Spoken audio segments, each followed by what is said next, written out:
We've suffered a critical failure. It came out of nowhere. I thought we'd hit something, just a huge bang, and then all hell broke loose. System alarms firing off everywhere. All drives are offline, repair attempts are ongoing, but with no success.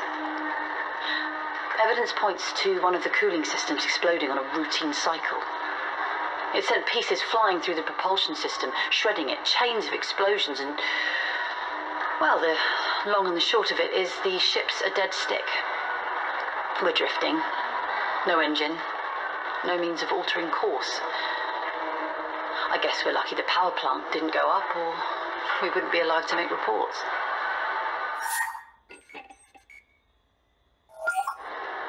After weeks of repairs, we have to accept it. The Lazarus is not going anywhere. So we have two choices open to us. We can stay on board, floating aimlessly in space.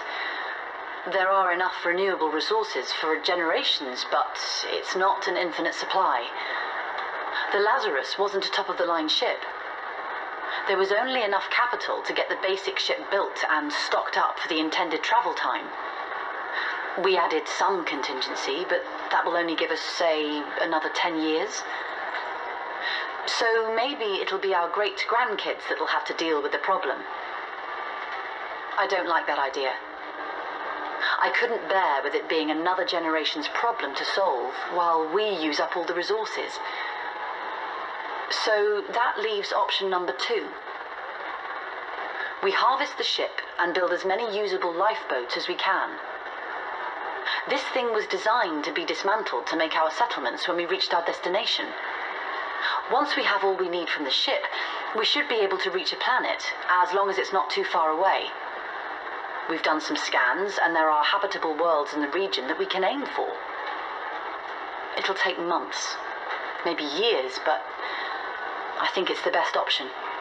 After all, we have the time, and giving people hope is a powerful tool.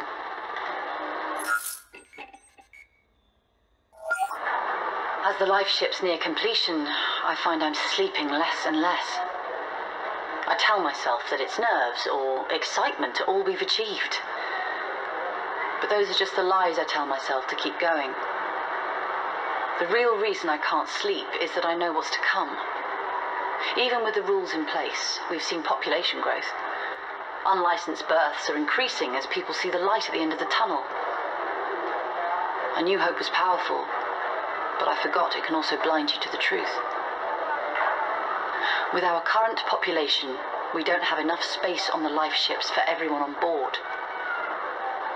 So once again, I have choices to make.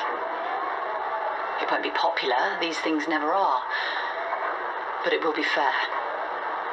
There is an old Earth maritime tradition of women and children being evacuated first. We will hold to that. We'll try to keep families together. From those that remain, volunteers will be requested. I can only hope that covers the deficit. Otherwise, it'll be a lottery for the final places.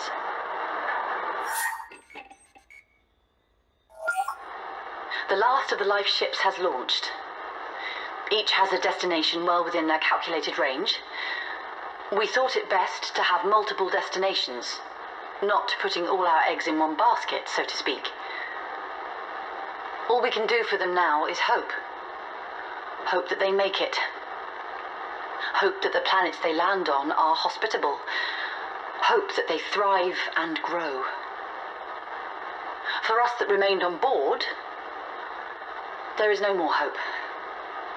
We go about our existence with the knowledge that we are destined to die, but that we do so that others could live. In the end, we all volunteered for this. That's the thing about the human spirit. We fight over the smallest things, but when it really hits the fan, people step up. This is our last log. I won't document our demise. This is not our story anymore. It belongs to those out there heading towards a new life. It's a story of hope, triumph over adversity, and how we came together as a community to give them a chance out here. This is the Lazarus expedition.